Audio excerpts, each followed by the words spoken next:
Hi, I'm Heidi Greening with NutritionalHealingSite.com, and today me and 3 of my beautiful blessings are going to show you how to make our favorite bread recipe. This is refrigerator bread. There's no kneading except a little bit of mixing, right guys? Mm-hmm. Yes. Okay, so we're going to start off with a large gallon-sized glass jar. You don't want to wear your chef's hat? Okay, let's put your hat down. Ollie's helping us make bread over here. You've got your flour?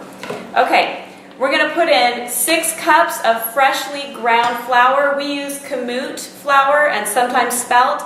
Even people with gluten allergies or wheat intolerances, wheat allergies, can sometimes tolerate kamut flour. It's an ancient grain. It's higher in protein, it's also high in manganese, and it's more easily digestible than our common wheat varieties today. So even if you have some issues with wheat after a time of healing, you might be able to tolerate this bread. So we put all of our flour in here. Wow! Next we have 3 cups of liquid. Can you mix? Mix, mix. We have 3 cups of liquid. We're going to use 2 cups of water. Wait a minute. You want some flour? Here, we'll give you some flour. Can you mix?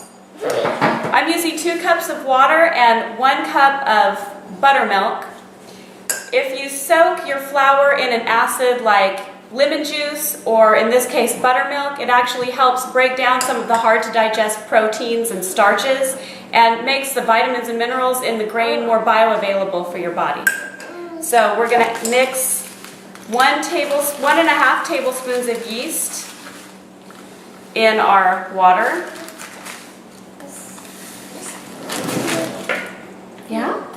You mix, mix? And I'm going to go ahead and put in half a tablespoon of salt in the jar. And normally I would let this yeast sit and dissolve a little bit in the water.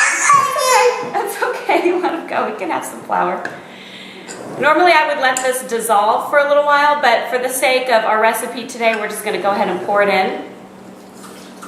Look at that, Ollie. Put our water in there. Emma, can you get our buttermilk in there? Sure.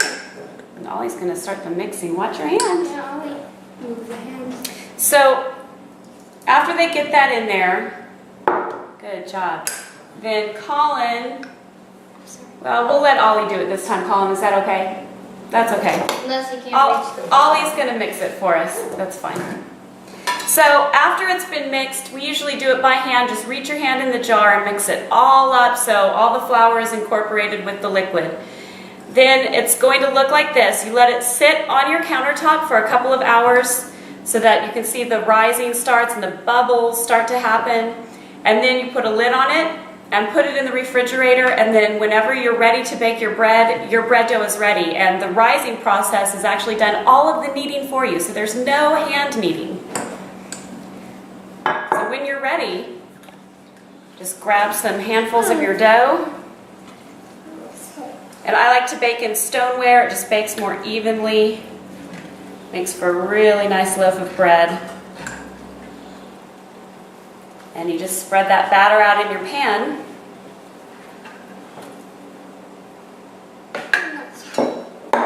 Okay. And this is ready to go in the oven. We're going to bake this at 350 degrees for about an hour, or until you insert a toothpick and it comes out clean and you can tell that the bread is nice and brown and done. Hi, I'm Heidi Greening, and we're back with our refrigerator bread recipe. And our bread is finished and it's beautiful.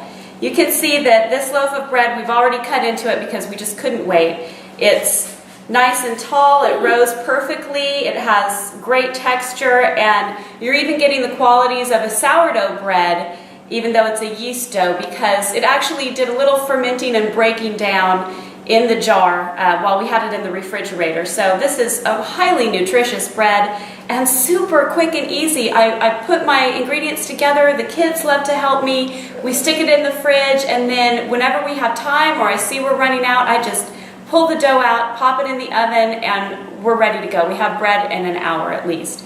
So you guys, this is for your hard work. Everybody enjoy some of our fresh homemade bread. Thank you. And again, I'm Heidi Greening with NutritionalHealingSite.com.